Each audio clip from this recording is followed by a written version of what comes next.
Allez, bah c'est parti.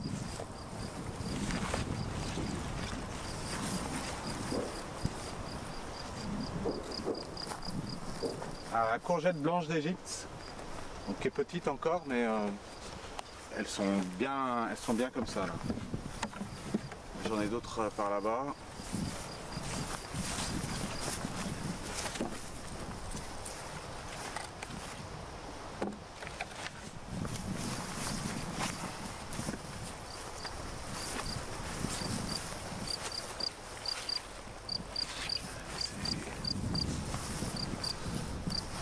Ouais, là c'est le début de la production, donc on va passer à côté aux productions qui sont là. Donc le petit cornichon vert de Paris, donc tout petit mais très intéressant. Alors il faut les ramasser très souvent, tous les jours, voire tous les 2 jours, parce que ça grossit très vite. Et après, une fois qu'ils sont trop gros, ça c'est un légume qui est moins intéressant. Il va être plus dur, plus avec des graines dedans. Et alors le gros problème, c'est qu'il faut vraiment trouver les... Faut chercher. Ils se cachent bien. Voilà. Hop, il y en a là.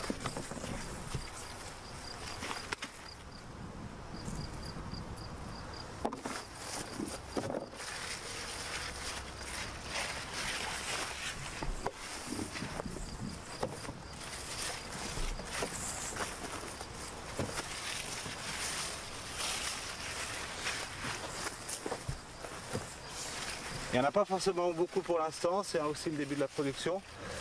Mais il faut absolument les prendre régulièrement. Et puis après, ça va vraiment exploser.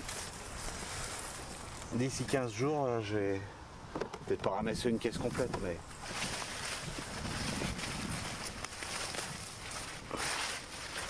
j'en aurai sûrement un peu plus. Comment t'en es venu aux graines anciennes, du coup Mais en fait, c'est avec le CRBA que j'ai pris conscience en 2012, quand j'ai commencé à être adoptant du CRBA, j'ai pris conscience qu'on était en train de perdre une biodiversité cultivée qui était vraiment phénoménale, et toute cette biodiversité, on ne la voit pas dans les magasins aujourd'hui. On va retrouver des articles qui vont être formatés, qui seront souvent avec pas forcément beaucoup de goût. Et quand on a pu goûter à des choses un peu particulières, alors je parle de ces choses-là, hein, une courgette blanche, quand je l'ai faite la première fois pour mes clients, ils m'ont dit mais qu'est-ce que c'est que ça? Pourquoi elle est blanche? Je dis goûtez et puis on en reparlera. Et maintenant, il y en a qui peuvent plus s'en passer. Ils me demandent quand est-ce qu'elles vont arriver. Donc c'était l'année dernière seulement que j'ai fait pour la première fois. Et voilà, c'est toute cette diversité, elle va apporter quelque chose de différent. Et il faut pas le perdre, parce que autrement on reste vraiment sur un entonnoir. On va finir par avoir une variété par légume. C'est pas possible, quoi. Enfin, quand on sait toute cette richesse qu'on a.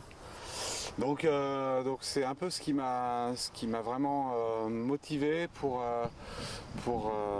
cultiver que des variétés anciennes. Donc aujourd'hui c'est le cas.